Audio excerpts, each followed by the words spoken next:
भारत माता को प्रणाम करते हुए आप सबके इस गुरु माता पिता को प्रणाम करता हूँ जो आपको ढेर सारा प्यार। और सब लोग बोलेंगे सुबह की राम राम और अम्बे मैया की।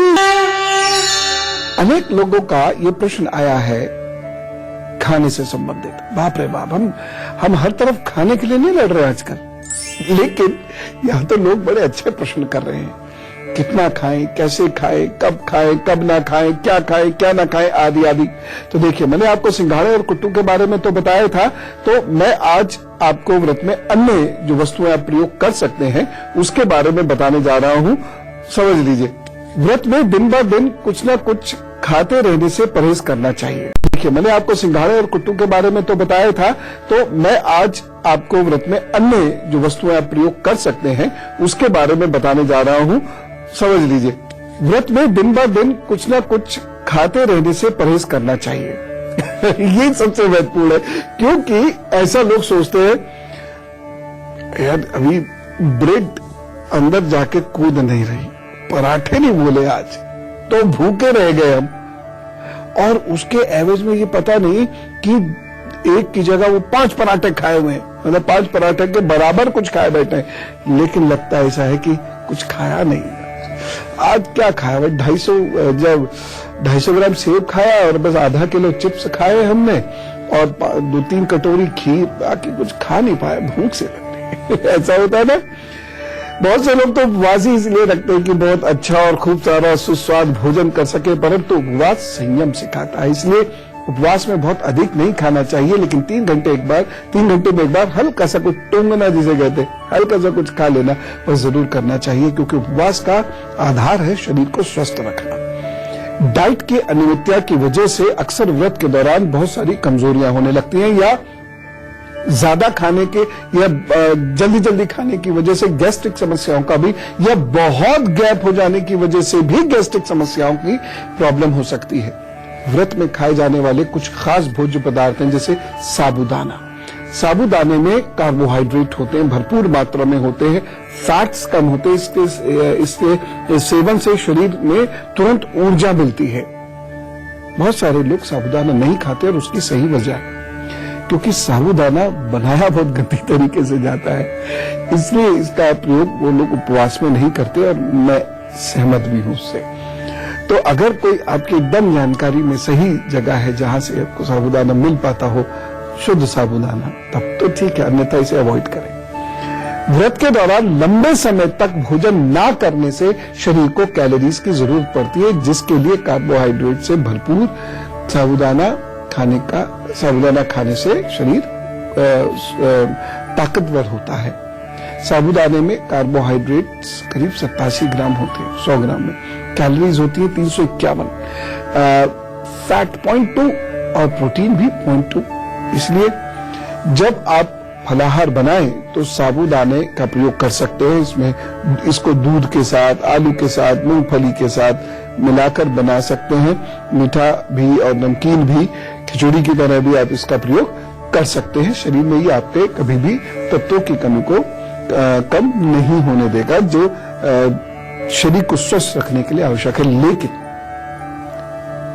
शुद्ध साबूदाने का सेवन करें और बहुत थोड़ा करें, बहुत ज्यादा करने से तो फिर कोई लाभ नहीं होगा, क्योंकि इन 9 दिनों हमें अपने पेट को अधिकतम आराम देना है और इतना जल उसमें डालना है कि वो हमारे लिवर को, हमारे स्टमक को एकदम साफ कर दे। और भी 2-3 चीजें बताता हूं जिसका प्रयोग आपको करना चाहिए, शरीर स्वस्थ रहेगा, साधना और भक्ति प्रखर रहेगी। लेकिन पहले मेष, वृषभ, मिथुन और कर्क राशि का हाल। मेष राशि, मन के अनुकूल मिष्ठान व फल प्राप्त होंगे, खुशियां मिलेंगी, व्यापारियों के लिए दिन अच्छा है। सावधानी एक जरूर रखनी है, इस दिन बैंक से ना झगड़े तो अच्छा रहेगा। उपाय क्या करेंगे? रोली का तिलक करें, काम पर लगे तो वो सब ठीक करेंगे। वृषभ राशि, कार्यों को रुचि से करेंगे, शत्रु इस दिन मित्रवत व्यवहार करेंगे। एक सावधानी बहुत जरूरी है, इस दिन जीवन साथी से ना झगड़े। उपाय क्या करना है? छेना खाइए, खिलाइए। मिथुन राशि, इस दिन विचारों में तामसिक वृत्ति आ सकती है, मन भटकेगा, भागेगा इधर उधर, जिसकी वजह से एकाग्रता की कमी होगी और आप कार्य निपुणता से नहीं कर पाएंगे, लाभ नहीं उठा पाएंगे। सावधानी क्या रखनी है, भावनाओं को थोड़ा सा संयमित रखिएगा। और उपाय क्या करना है, सरस्वती जी के बीच में एम का जप कीजिए, कम से कम 108 बार तो कर लीजिए। उसके बाद काम पर जुट जाइए, प्रभु दिन अच्छा करेंगे। कर्क राशि, आज परिवार में झगड़ा हो सकता है और सांस से संबंधित परेशानी हो सकती है। एक सावधानी जरूर बरतें, परिवार में इस दिन दखल अंदाजी करने से बचें। उपाय क्या करना है, दूध का दान दीजिए तो सब ठीक है। उपवास में आप आलू का भी प्रयोग कर सकते हैं, लेकिन आलू के प्रयोग में कुछ एक बातों को जान ले तो अच्छा रहेगा। पौष्टिक तत्वों से बड़ा भरपूर होता है, इसमें कोई दो राय नहीं। और इसका मुख्य पौष्टिक तत्व होता है स्टार्च। इसमें कुछ मात्रा प्रोटीन की भी होती है, बट उच्च जैविक मान वाला प्रोटीन इसके अंदर होता है। आलू मूलतः क्षारीय होता है, इसलिए ये शरीर में क्षारों की मात्रा बढ़ाने और या उसे बरकरार रखने में सहायक सिद्ध होता है। एक चीज बड़ी खास है आलू के साथ कि ये शरीर में यदि इसे नियम से खाया जाए तो ये शरीर में एसिडिटी भी नहीं होने देता। सोडा, पोटाश, विटामिन ए और डी पर्याप्त मात्रा में आलू के अंदर आपको मिलेगा। आलू का एक बड़ा महत्वपूर्ण पौष्टिक तत्व होता है विटामिन सी। व्रत में इसके उपयोग से आपके अंदर एनर्जी हमेशा भरी रहेगी, एनर्जी की कभी कमी नहीं होगी। लेकिन एक चीज है, बहुत सारे लोग मीठे आलू से परहेज करते हैं, जबकि मीठा आलू ही ज्यादा लाभदायक होता है। दूसरी बात, आलू को बहुत तल के नहीं खाइए। अच्छा तो ये रहेगा, आलू आपने उबाला, छोटे छोटे उसके पीसेस किए और उनको आपने दही में डालना चाहे दही में, मट्ठे में डालना चाहे मट्ठे में, अन्यथा ऐसे ही उसके ऊपर सेंधा नमक और काली मिर्च डाल के खाइए। इससे आलू फैट भी नहीं आपका बढ़ाएगा। अन्यथा लोग बहुत ज्यादा आलू खाते हैं, कम से कम 8 से 10 आलू तक रोज खा लेते हैं, इससे फैट बहुत तेजी से बढ़ता है। आलू खाने के 1 घंटे के बाद गुनगुना पानी अवश्य पीना चाहिए और कम से कम 2 गिलास अवश्य पीना चाहिए, तब आलू आपको लाभ देता है। ठीक है ना, तो इस बात का ध्यान रखिएगा, क्योंकि तल के बढ़िया बढ़िया पकौड़ी बना बना के नहीं खानी है। सेंधा नमक ही खाना चाहिए। सेंधा नमक के बारे में आयुर्वेद में ये कहा गया है कि सेंधा नमक वात, पित्त और कफ को दूर करता है।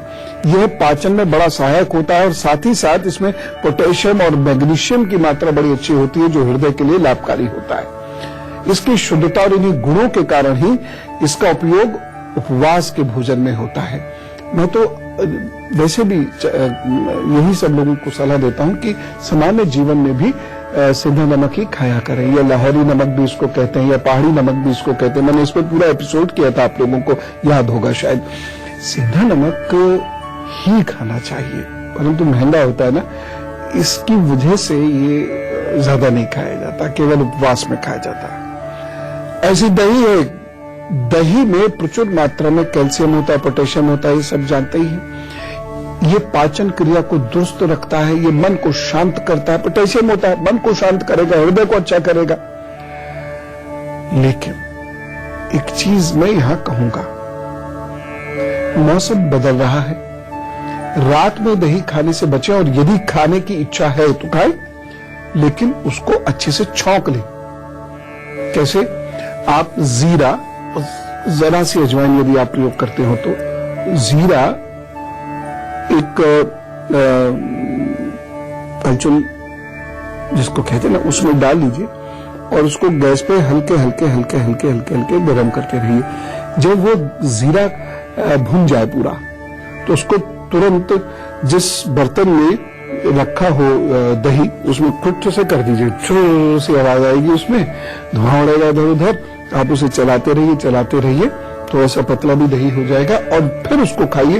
तो यह दही कफ नहीं बढ़ाएगा आपका, नहीं तो दिक्कत हो सकती है।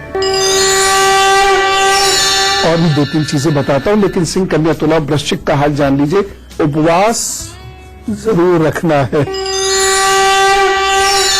सिंह राशि, आज आपको शुभ समाचार प्राप्त हो सकता है, यात्रा से लाभ के योग बने हुए हैं। बस एक सावधानी बरतिएगा, चुगली करने से बचेंगे तो अच्छा रहेगा। और उपाय क्या करना है? गायत्री मंत्र का जप करें, काम पर जुटे, सब ठीक होगा। कन्या राशि, आज धन हानि के योग बने हुए हैं। नेत्रों से संबंधित कोई परेशानी ना हो, इस बात का बहुत ध्यान रखना होगा। एक सावधानी आवश्यक है, वाणी में थोड़ी सौम्यता रखें। उपाय क्या करेंगे? रसीले फलों का सेवन कीजिए, काम पर जुटिए, प्रभु सब ठीक करेंगे। तुला राशि, परिवार में मौज मस्ती वाला दिन है, व्यापारियों को भी लाभ होता हुआ दिखाई दे रहा है। बस एक सावधानी रखिए, क्रोध से बचें। और उपाय क्या करेंगे? मंदिर में केले का दान कीजिए, फिर काम पर जुटिए, प्रभु सब ठीक करेंगे। वृश्चिक राशि, व्रत की भागदौड़ या यात्रा करनी पड़ सकती है। मन की एकाग्रता भंग होने के कारण आपका काम बिगड़ेगा। सावधानी क्या रखनी है? वाहन और यात्रा में आपको जान माल दोनों की सावधानी रखनी है। ऐसा कोई बहुत घोर संकट नहीं है, लेकिन अलर्ट रहें और किसी की दी हुई कोई चीज ना खाएं, विशेषकर यदि वो अनजान व्यक्ति हो तो। उपाय करें, हनुमान चालीसा का पाठ करिए, जुटिए काम पर, वो सब ठीक करेंगे। और हमें एक चीज और याद आई, बड़ी टेस्टी होती है मूंगफली। मूंगफली का सेवन आप करें तो कैसा रहेगा?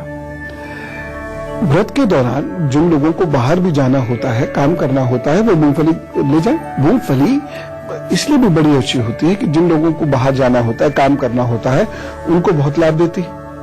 पेट भरता है इससे, स्वाद भी आता है इससे। इसमें आयरन होता है, नियासिन होता है, फोलेट होता है, कैल्शियम खूब होता है, जिंक इसमें बड़ा अच्छा होता है। थोड़े से मूंगफली के दानों में ही 426 कैलोरीज होती है। 5 ग्राम कार्बोहाइड्रेट होता है, 17 ग्राम प्रोटीन होता है, 35 ग्राम फैट होता है। इसलिए मूंगफली को बहुत ज्यादा नहीं खाना चाहिए। कितना खाना चाहिए? मतलब ऐसा मान लीजिए 10-12 चम्मच मैक्सिमम पूरे दिन में, इससे ज्यादा नहीं खाना चाहिए। एक बार में 1 चम्मच ली, खाइए, चबाइए, उसका स्वाद महसूस कीजिए। ज्यादा दूसरी चम्मच ले दीजिए, पेट भर जाएगा। लेकिन मूंगफली के साथ साथ पानी नहीं पीना चाहिए, गले को खराब करती है। मूंगफली खाने के 10-15 मिनट बाद, क्योंकि प्यास तो लगेगी, मूंगफली जब जाएगी तो प्यास लगेगी इसमें, फिर पानी पीजिए। हल्का सा आप तल भून सकते हैं मूंगफली को। विटामिन ई होता है इसमें, इसलिए स्किन भी अच्छी करती है। इसमें B6 भी होता है, इसलिए आपका ये पेट पाचन सिस्टम भी ठीक करती है। इसके सेवन से कब्ज की समस्या नहीं होती है, गैस आदि की समस्या नहीं होती है, एसिडिटी वगैरह की समस्या से भी राहत मिलती है। लेकिन जब ज्यादा खाएंगे तो एसिडिटी कर देगी। ओमेगा 6 फैट होता है, बच्चों को वैसे भी इसे खिलाया कीजिएगा। इसके सेवन से स्वस्थ मस्तिष्क होता है, कोशिकाएं स्वस्थ होती हैं, त्वचा आदि अच्छी होती है। इसलिए व्रत में इसका सेवन बड़ा लाभदायक है। लेकिन पानी वाली बात मैंने कही। मूंगफली को आप ऐसा भी कर सकते हैं कि आपने उसे भून लिया या गाय के घी में हल्का सा उसको तल लिया और उसमें काली मिर्च खूब अच्छे से डालकर, और उसके बाद इसमें आप सेंधा नमक डालकर उसका सेवन कीजिए। और तुरंत के तुरंत यदि सेवन करना है तो उसमें थोड़ा सा आप चाहें तो थोड़ा सा नींबू भी आप डाल सकते हैं। बहुत टेस्टी भी हो जाएगी और आपका सेहत का भी ख्याल रखेगी, स्वास्थ्य का भी ख्याल रखेगी। और हम ख्याल रख लेते हैं धनु, मकर, कुंभ और मीन के लोगों का। धनु राशि, मित्रों का सहयोग रहेगा, आर्थिक लाभ के योग बने हुए हैं, लेकिन एक सावधानी बरतनी है। इस दिन किसी का उपवास मत उड़ाइएगा, खासतौर से किसी की गरीबी का उपवास मत उड़ाइएगा। उसके मुंह पर नहीं, पीछे भी मत उड़ाइएगा, नुकसान होगा आपको। उपाय करना है आपने क्या? पपीते का सेवन कीजिए और कराइए, और हो सके तो पपीता किसी को दान में भी दीजिए। मकर राशि, कार्यस्थल पर आपको अच्छा काम करने का मौका मिलेगा, परफेक्शन के साथ आप वो काम कर पाएंगे।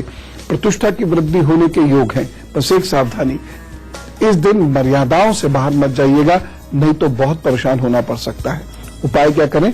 नीले वस्त्र जरूर धारण करें या नीला धागा अपने दाहिनी कलाई में अवश्य धारण करें। कुंभ राशि, आज बनते हुए कार्यों में अवरोध उत्पन्न हो सकता है, आलस से हावी हो सकता है, एक सावधानी रखिएगा। इस दिन सरकारी कार्यों में कोई विघ्न आ सकते हैं, उनसे बचने की आपको कोशिश करनी है। उपाय क्या करना है? कुछ रोगियों के लिए मदद का संकल्प निकाल के रख दीजिए और दिन में किसी भी वक्त दे दीजिएगा, प्रभु की कृपा बनी रहेगी। मीन राशि, आज शारीरिक कष्ट हो सकता है, आपके कार्य अपूर्ण रहेंगे, अस्वस्थता बनी रहेगी, एक सावधानी बहुत जरूरी है। इस दिन बहुत महत्वपूर्ण निर्णय मत लीजिएगा। उपाय क्या करना है? महामृत्युंजय कीजिए, ओम त्र्यंबकम यजामहे सुगंधिम पुष्टिम वर्धनम उर्वारुकमिव बंधनान् मृत्युर्मोक्षयमामृतात्। संपुट लगा के पढ़ेंगे तो और अच्छा रहेगा। विराम का समय है, अल्प विराम, पुनः उपस्थित होता हूं।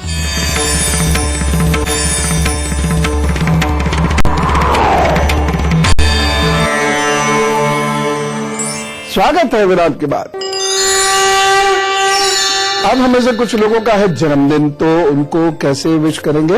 Wish you happy birthday.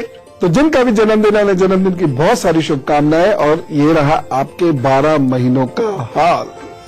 देखिए, नए काम तो बनेंगे, लेकिन ये 12 महीने कुछ मिश्रित फल देंगे आपको। तो नया काम करने का मौका तो आपको मिलेगा, लेकिन साथ ही साथ मित्रों से परेशानी आपको होगी। क्रोध बहुत रहेगा, गुस्सा बहुत रहेगा। इसकी वजह से कहीं आपको आर्थिक तंगी या आर्थिक नुकसान भी उठाना पड़ेगा। अहंकार हो सकता है आपका बहुत बढ़ जाए, जिसकी वजह से प्रतिष्ठा भी आपकी खतरे में पड़े और आर्थिक नुकसान तो हो ही हो। लेकिन गुरु का, शिक्षकों का, ज्ञानियों का आपको सानिध्य मिल रहा है, उनका सहयोग भी मिल रहा है। वो सहयोग आप लीजिए। प्रभु सारी अच्छी चीजें रखते हैं, स्थापित की हुई है उन्होंने, हम उनका सहयोग नहीं ले पाते। तो आप लीजिए, जिससे आपको अच्छे फल मिले। और कुछ ये उपाय कर लीजिए। बुआ और बहन, इनका आपको सत्कार करना है और इनसे लड़ना झगड़ना नहीं है। यदा कदा इनको उपाय कुछ ना कुछ उपहार जरूर देते रहे। दूसरा उपाय है, प्रत्येक अष्टमी कन्याओं को भोजन कराइए और भोजन उपरांत दान उपहार दीजिए। हर बुधवार गाय को हरा चारा अवश्य दीजिएगा। बस ये करिए, सब ठीक होगा। All the best. अब आपस की बात करते हैं। यदि आपको कोई ईश्वर न करे दुख कष्ट हो तो मुझे जरूर बताइएगा, लिख भेजिएगा goodluckguru@itv-network.com पर। बाकी मेरे प्रभु से बार बार यही विनती है, हमेशा यही विनती है कि जैसी आपकी समस्या है आए, प्रभु उनका निराकरण शीघ्र करें। दिल्ली से जूही जी हमारे साथ है। राम राम जूही जी। नमस्ते गुरु जी, कैसे हैं आप? एकदम अच्छा, बहुत बहुत धन्यवाद। आपसे फोन पे बात करके बहुत अच्छा लग रहा है। खुश हो बच्चे। हाँ जी गुरु जी, मेरे हस्बैंड के और मेरे करियर में बड़ी प्रॉब्लम्स आ रही हैं और सही से सेटलमेंट नहीं हो पा रही है उनके बिजनेस में। बिजनेस तो सबका ऊपर नीचे ही होता है बिटिया। क्या डेट ऑफ बर्थ? हस्बैंड की डेट ऑफ बर्थ है 3 अप्रैल 1984। ये टाइम ऑफ बर्थ है 5 सुबह के 5:55 और प्लेस है दिल्ली। सितंबर 2014 से समय थोड़ा सा डिस्टर्ब यहाँ दिख रहा है। अगस्त से, बल्कि ऐसा अगस्त 2014 से 12 अगस्त 2014 से समय डिस्टर्ब चल रहा है। उसके बाद डिस्टर्बेंस बड़ा होगा, कहीं पैसा भी फंसा होगा। और ये समय सितंबर अक्टूबर 2016 तक चलेगा। उसके बाद चीजें ठीक हो जाएंगी। उनसे कहिए उनके बिजनेस में भोजन, मसाले, कागज, इस प्रकार की चीजें आए तो अच्छा रहेगा। ठीक है ना? इन चीजों से संबंधित यदि वो कुछ आउटलेट शुरू करते हैं या कुछ भी शुरू करते हैं तो अच्छा रहेगा। या स्टेशनरी वगैरह से संबंधित कुछ हो तो अच्छा रहेगा। फाइनेंस से संबंधित काम ना करें, बिल्डिंग से संबंधित काम ना करें, यहाँ उनको प्रॉब्लम हो सकती है। बाकी इसी से ये भी पता चल रहा है कि 2016 के बाद 17 से आपका भी समय अच्छा है। तो बच्चों, ज्यादा टेंशन लेने की जरूरत नहीं है। चीजें वक्त देती हैं, लेकिन होगा। ये जो वर्ष चल रहा है अभी 2015, इसमें संतान, मकान, वाहन और कोई नई बिजनेस शुरू करने का योग चल तो रहा है, लेकिन रिजल्ट 2016 अक्टूबर के बाद ही मिलेंगे। एक बहुत महत्वपूर्ण चीज है मखाना। मखाने के बारे में मैं आपको कुछ कहना चाहता हूं। मखाना बहुत महत्वपूर्ण है। वैसे भी दिनों में खाना चाहिए, क्योंकि ये इंस्टेंट एनर्जी गिवर है, तुरंत एनर्जी देता है और बड़ा सुपाच्य भी है। मखाने से तनाव कम होता है और नींद बड़ी अच्छी आती है। रात में सोते समय दूध के साथ मखाना खाने से जो आपको नींद आने की समस्या है वह कम होती चली जाती है। व्रत में आप मखाने को घी में भी भून कर ले सकते हैं, चाय के साथ ले सकते हैं, स्वाद भी अच्छा होगा इससे आपका। मखाने की खीर आप खा सकते हैं। इसके अतिरिक्त कई प्रकार की सब्जियां जैसे लौकी, टमाटर, पनीर आदि का सेवन भी व्रत में आप कर सकते हैं। आलू मखाना की सब्जी बड़ी अच्छी बनती है, वह भी आप खा सकते हैं। सभी सब्जियां आपके लिए बड़ी आवश्यक है, क्योंकि शरीर में कमजोरी को ये दूर करती है। कल मां चंद्रघंटा की बात करेंगे, कुछ विशेष सूत्रों पर बात करेंगे। आज आप खूब पूजा कीजिए, ध्यान कीजिए और मन को शांत रखिए। श्वेत वस्त्र पहनिए, अच्छा रहेगा। मैं चलूं? राम राम, नमस्कार। अम्बे मैया की जय।